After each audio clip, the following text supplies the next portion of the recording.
ಕೊನೆಯದಾಗಿ ನಿಮ್ಮ ಜೊತೆ ಜರ್ನಿ ಮಾಡಿರೋಂಥರ ಹೆಸರು ಮತ್ತು ಅವ್ರ ವ್ಯಕ್ತಿತ್ವ, ಅಂದರೆ ಬಿಗ್ ಬಾಸ್ ಮನೆ ಅಂದರೆ ವ್ಯಕ್ತಿ ಮತ್ತು ವ್ಯಕ್ತಿತ್ವದ ಆಟ ಅಂತ ಹೇಳಿದ್ರಿ.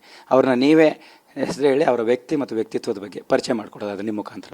ಸರ್, ನನಗೆ ಫೇವ್ರೇಟ್ ಇದ್ದಿದ್ದು ಗಿಲ್ಲಿ ಮತ್ತು ರಕ್ಷಿತಾ ಸರ್. ರಕ್ಷಿತಾ ನಾನು ಹೇಳ್ದೆ ತುಂಬ ಸೆಲ್ಫ್ಲೆಸ್ ಹುಡುಗಿ, ಅವಳ ಬಗ್ಗೆ ಬಿಟ್ಟು ಬೇರೆಯವ್ರ ಬಗ್ಗೆನೇ ಯೋಚನೆ ಮಾಡ್ತಾಳೆ. ಅದಕ್ಕೆ ಅವಳು ನನಗೆ ತುಂಬ ಕನೆಕ್ಟ್ ಆದ್ಲು, ಒಂದು ತಂಗಿ ಥರನೋ ಅಥವಾ ಒಬ್ಳು ಮಗಳು ಥರನೋ ಅಂತ. ಆ್ಯಂಡ್ ಗಿಲ್ಲಿ ಅಗೇನ್ ರೂಮರ್ಸ್ ತುಂಬ ಚೆನ್ನಾಗಿತ್ತು, ಕಾಮಿಡಿ ಮಾಡ್ತಾರೆ, ಕಾಲು ಎಳಿತಾರೆ, ಆ್ಯಂಡ್ ಒಂದು ಒಳ್ಳೆ ಫ್ರೆಂಡ್ಶಿಪ್ ಆಗಿ ಬೆಳೀತು ಅದು ನಮಗೆ. ಸೊ ಅದಕ್ಕೆ ಆ ಮನೆಯಲ್ಲಿ ಗಿಲ್ಲಿ ಮತ್ತು ರಕ್ಷಿತಾ ನನಗೆ ಯಾವಾಗೂ ಫೇವ್ರೇಟ್ ಆಗೈತಿ. ತುಂಬ ಅಂದರೆ ಈ ಒಂದು ಪರ್ಸನಾಲಿಟಿ ಅಲ್ಲಿ ಮನೇಲಿ ಇರಬಾರ್ದಿತ್ತು, ಅದು ಸೂಕ್ತ ಅಲ್ಲ ಅಂತ ಅನ್ಸೋದಾದ್ರೆ ಯಾರು ಸರ್? ಸರ್, ಅದನ್ನ ನಾನು ಕಮೆಂಟ್ ಮಾಡಲ್ಲ, ಯಾಕಂದರೆ ನಾನು ಹೇಳ್ದೆ ನಿಮಗೆ, ಒಂದೊಂದು ವೀಕ್ ಒಬ್ಬೊಬ್ರು ಅನ್ನಿಸ್ತಾ ಇತ್ತು ನನಗೆ. ಸೊ ಸಿಂಗಲ್ ಆಗಿ ಒಬ್ಬರ ಹೆಸರು ತಗೊಂಡು ಇವ್ರು ಇಷ್ಟ ಇಲ್ಲ ಅಂತ ನನಗೆ ಹೇಳೋಕ್ಕಾಗಲ್ಲ. So no comments on that. Sir, finally ನಿಮ್ಮ ಲೈಫಿನ ಒಂದು ತುಂಬ ದೊಡ್ಡ ಜರ್ನಿ, ದೊಡ್ಡ ಮನೆಯಲ್ಲಿ, ಬಿಗ್ ಬಾಸ್ ಮನೆಯಲ್ಲಿ ಮುಗ್ದಿದೆ ನಿನ್ನೆ ಸಂಜೆ. ಮುಗಿದ ಸನ್ನಿವೇಶ ಮತ್ತು ಎಂಟರ ಸನ್ನಿವೇಶವನ್ನು ನೆನಪು ಮಾಡ್ಕೊಳ್ತಾ ನಿಮ್ಮದೇ ಆಗಿರ್ತಕ್ಕಂಥ ಜನರಿಗೆ ಹೇಳೋದಾದ್ರು ಅಂದರೆ ಯಾವ ಥರ ಅಂದರೆ ಈಗ ಹೊರಗೆ ಬಂದಾಗ ನಿಮ್ಗೆ ಆದಂಥ ಎಕ್ಸ್ಪೀರಿಯೆನ್ಸು, ಒಳಗಡೆ ಹೋಗೋಕ್ಕೆ ಮುಂಚೆ ಇದ್ದಂಥ ಎಕ್ಸ್ಪೀರಿಯೆನ್ಸ್? ಸೊ ಹೋಗೋ ಮುಂಚೆ I was just a sportsman, ಕ್ವಾಟ್ಲೆ ಕಿಚನ್ ವಿನ್ನರ್ ಆಗಿದ್ದೆ. ತುಂಬ ಕಮ್ಮಿ ರೆಕಗ್ನಿಷನ್ ಇತ್ತು.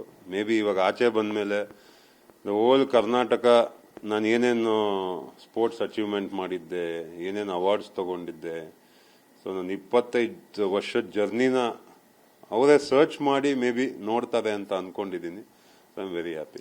ಕೊನೆಯ ವಾರದಲ್ಲಿ ಕಿಚ್ಚನ ಚಪ್ಪಾಳೆ ಚಿಕ್ಕಿದ್ರ ಬಗ್ಗೆ ಸಾಕಷ್ಟು ಚರ್ಚೆ ಆಯಿತು, ಪರವಿರೋಧದ ಚರ್ಚೆ ಆಯಿತು, ಅಂದರೆ ಇಡೀ ಮನೆ ಜರ್ನಿಗೆ ಅದನ್ನು ಹೆಂಗೆ ನೀವು ಪರಿಗಣಿಸಿದ್ರು ಒಳಗಡೆ ಅಂತ? ಸರ್, ಅದು ನನಗೆ ಇನ್ನೂ ಗೊತ್ತಿಲ್ಲ, ಯಾಕಂದರೆ ನಿನ್ನೆ ಆಚೆ ಬಂದಾಗ ನಾನು ಒಂದು 2-3 ಜನ ಕೇಳಿದ್ರು ನನಗೆ. ಬಿಕಾಸ್ ನಾನು ಇನ್ನೂ ನನ್ನ ಫೋನು ಬೆಳಗ್ಗೆನೇ ಯೂಸ್ ಮಾಡ್ತಾ ಇರೋದು, ಅದ್ರ ಬಗ್ಗೆ ನಂಗೆ ಐಡಿಯಾ ಇಲ್ಲ ಸರ್. ಅದು ಐಡಿಯಾ ಇಲ್ಲದೆ ನಾನು ಮಾತಾಡೋಕ್ಕೆ ಇಷ್ಟ ಇಲ್ಲ. ಸಿನಿಮಾಗಳು ನಿಮಗೆ ಅಂದರೆ ಸ್ಟಾರ್ ನಟರ ಜೊತೆಗೆ ನಟಿಸಿದ್ರಿ, ಫೈನಲಿ ದರ್ಶನ್ ಸರ್ ಜೊತೆಗೆ ಆಪ್ತರು ಕೂಡ ಹೌದು. ಹೇಳೋದಾದ್ರೆ ಸರ್? ಅದೇ ಸರ್, ಅವ್ರು ಇದ್ದಿದ್ದೆ ತುಂಬ ಖುಷಿ ಪಡ್ತಾ ಇದ್ದೆ.